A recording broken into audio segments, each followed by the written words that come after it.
Morning, folks. I'm Dave Canterbury with Self-Reliance Outfitters and the Pathfinder School. I'm down here at the Pathfinder Outdoor Kitchen this morning. And I have a stove here that I want to show you. I'm going to cook some lunch on this stove today. And this stove is a fairly unique stove. The name brand of the stove, let me find my glasses here. Holy crap.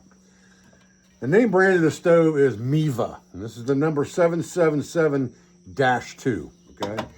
And it is an alcohol stove. So it has a tank here that basically runs down into a tube with an open and shut valve here.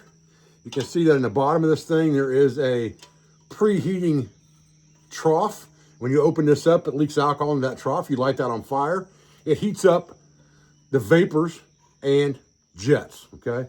And it works extremely well. I've only seen, this is the second one I've ever seen, okay? I've seen one of these and I know where it's at, still there, because I've almost pulled the trigger on it 2 or 3 times.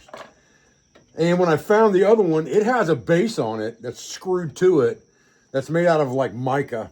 And it's about that thick and it's a little bit larger than the stove. So it has like a base plate to sit on where this just has the legs. But those legs have been drilled and screwed into a base plate. So on research, I found out that this stove, which is a Czechoslovakian-made stove, by the way, and fairly rare. They're hard to find, especially in this condition. This thing is like pristine condition. The other one's in really good shape too, but not as good as this one. They're used on boats, okay? They're made for ships, boats, I say ships, boats, watercraft in general, like sailboats, houseboats, cabin cruiser type boats, where you have a small kitchen area inside that boat in the galley, okay? So you ask yourself, why would you want an alcohol stove on a boat? Well, there's lots of reasons for that. Alcohol doesn't have the same odor. Alcohol is generally something that is safer to use. But overall, I think the main reason for alcohol over white gas or propane is that a fire from alcohol can be put out with water. As simple as that, right? An alcohol fire can be put out with water. So alcohol is a safer bet. Now, I've got a can of denatured alcohol here, and it says right on it, marine stove fuel, but it's nothing but denatured alcohol from a hardware store. You're talking $10 for this thing. It would probably fill this up 3 times if I had to fill it up and use it out, fill it up and use it out. So I don't know what the price differential is there between this and white gas. Maybe a little more expensive. Might also last a little longer. I don't know. I fired this stove up yesterday. It works great. I'm going to fire it up for you today and kind of show you how it works. And we're going to cook some lunch on it and see how it works. But I'm told they get plenty hot to do lots of cooking on, and that they were a preferred type stove in a marine environment. So we're going to find out. I think it's really, really cool. I don't ever plan on putting it on a boat. I don't have a boat to put it on. But I think it's a nice camp stove that you could easily put out on a table somewhere, on a tailgate, whatever you wanted to do, and cook with it. If you're doing some type of retro camping, these things were made in the 40s, 50s, 60s time frame. They fit right into that retro camping era. And you could put this, right on a table, some type of aluminum table or something at camp, and cook on it in lieu of a Coleman stove if you wanted to use alcohol-based fuel instead of white gas.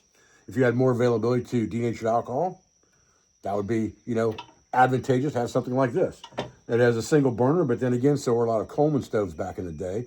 The 508s, I believe they were, something like that. Those were all single burner stoves. The 500s, all of those were single burner. So a single burner is fine. You just have to kind of manipulate and manage your food. But we're just going to cook a sandwich today, so it's not going to be a big deal. Stay with me. Let's fire this dude up. So the first thing we'll do is put a little more fuel in here because I used everything I had in the can yesterday. So we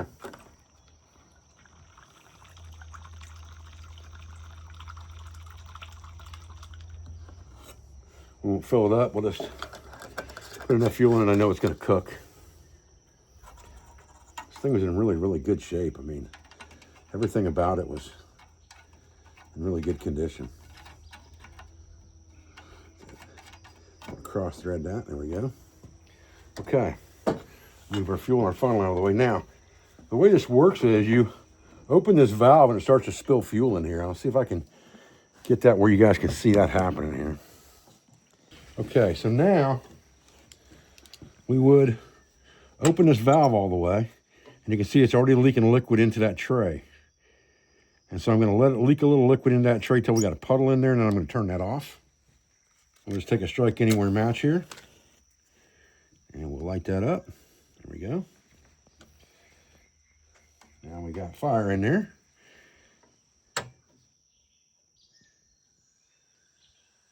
And you can see it dripping. As soon as you open that valve, you can see it dripping in there. So now we're just going to let it burn for a minute to heat up those jets really well.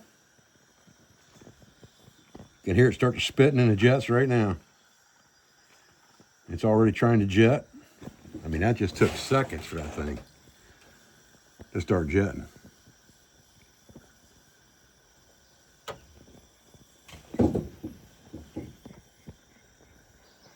Now when we open the valve, there's no more fuel dumping out because it's all jetting off. Then once everything's burned out of that tray, we'll be down to nothing but the jets. Then we can adjust our flames and get ready to cook. You can see it's already jetting on the one side. So we'll just turn this thing around sideways here on the table. Just like that. And we'll let her start jetting and get adjusted here.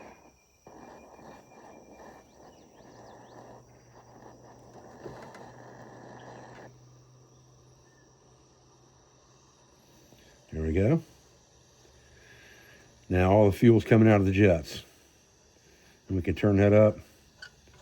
That's about max right there. You get some yellow there. You turn it down a little bit and it'll get mostly blue flame there. You can go that thing all the way down to simmer if you want to. And up to right there. So we'll cook at about medium heat right there. We'll throw a skillet on there and see what we can do. All right, we just took some ham and put it in here. And we got a little butter in there. Get this ham heated up and browned up. And we'll get us some bread browned in there, buttered up. Throw some cheese on that dude, and we'll have a world's greatest ham and cheese sandwich here. Pretty quick like. All right, we threw a little pepper in there. A lot of pepper, you know me with the pepper. I love it. I over pepper everything probably, for most people's taste. Very good. Very good.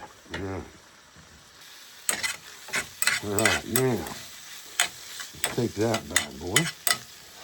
And we'll get ourselves a bowl here real quick, and we'll get a paper towel. And throw that ham in a bowl for a minute here. We can toast some bread.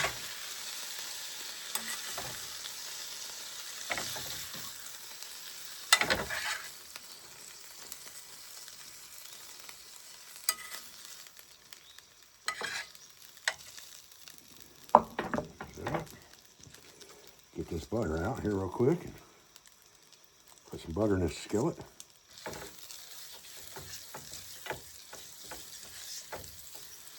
Just like that. Get us a piece of sourdough bread in there.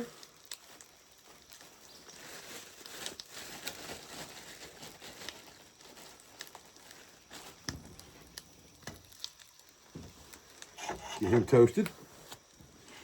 Probably turn that down just a little bit to toast that bread. Probably don't need quite so hot just to toast bread.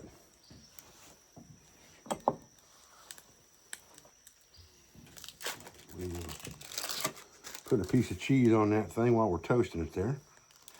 Just like that. Right, now, we're going to get this ham back out. I'll put that in there. Oh my gosh. Huge. We got a ton of ham here. We'll have us a big old sandwich going on here for us, so what? It's all right though. Let's keep on slapping it on best we can. Now, we'll get another piece of cheese here. Slap that dude on top to hold all that ham in place. And then I've got a piece of bread. It's been buttered right here. I'm gonna put on top of all that, just like that. Squeeze it down. Then I'm gonna flip that whole thing over in the skillet just like that. Look at that, boy. Oh man, oh man, oh man.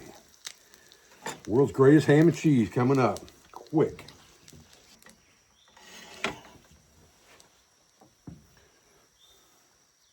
All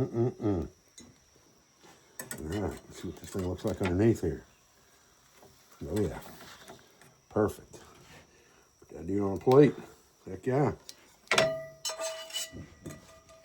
Now what we'll do with this is, we'll just put a little water in here, just like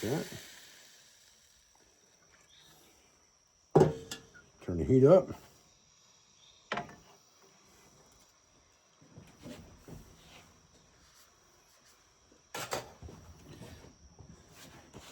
Let our sandwich cool down for a minute here. Move him over here, this thing's not even hot. I like that, man, that's great. Holy cow, look at that. All right, just a pocket knife out here. Cut us a triangle sandwich here. Oh yeah, look at that, man. That thing is money. Man, oh man, it melted all over the place. Golly, look at that. Oh man. Golly.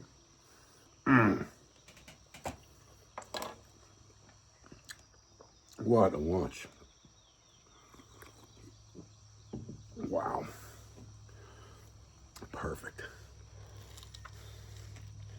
That sourdough bread. Golly.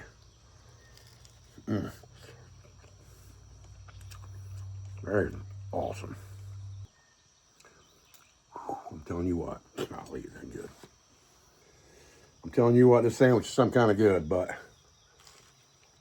it's really kind of second to the reason we shot this video was to test this stove. And I got to tell you, I'm so impressed with the way the stove works that it's small enough and light enough. You could build a fairly lightweight box for this thing of some kind to protect it, or even put it in a plastic tote if you had a half a mind to, easy enough. But you could build a little box for this thing to protect it, and it would be the perfect camp stove.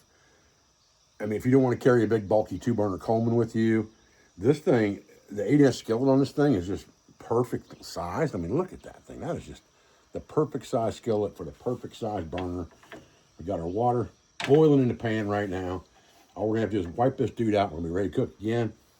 And I already showed you can turn that thing all the way down to a simmer. And when you turn it off, it's off, it's done. It just burns out and it's done. I absolutely am thrilled to death with the stove. And I may go buy the other one that I know where it's at too. Even though it's more money than this one was, I got this one fairly cheap is why I jumped all over it. I've been sitting on the other one, not buying it because I didn't want to pay the money for it. But now that I see how good this thing works, I may go buy the other one as well. All right, so before we eat the other half of our sandwich, let me just grab a wadded paper towel, because this is how I clean skillets in camp.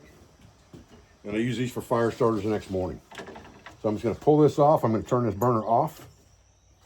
I'm gonna dump this off to the side. Do it live. And all I'm gonna do is wipe it out with this rag right here. And there you go. That thing is spotless and ready to cook in again. Boom, that is a perfect little outfit for cooking right there. That and a coffee pot, ready to rock and roll. Well, listen, fellas, I appreciate you joining me today for this quick review of this Meva antique stove. I'm actually thrilled to death with this thing. I love it. A 2-quart bush pot and an 8-inch carbon skillet and this stove. Man, I really like that combination. I mean, I really like that combination for a base camp situation in a tent, something like that. It's perfect. You're not putting off a bunch of harmful fumes. Again, you can put that stuff out with water if you have a fire from it. Alcohol is great for lots and lots of other things as well. It's just almost a perfect little stove. I love it. I love it. Anyway, I appreciate your views. I appreciate your support. I thank you for everything you do for our school, for our family, and for our business. For all of our sponsors, instructors, affiliates, and friends. I'll be back in the video as soon as I can. Right now, I'm going to finish the last couple bites of my lunch. Oh, yeah.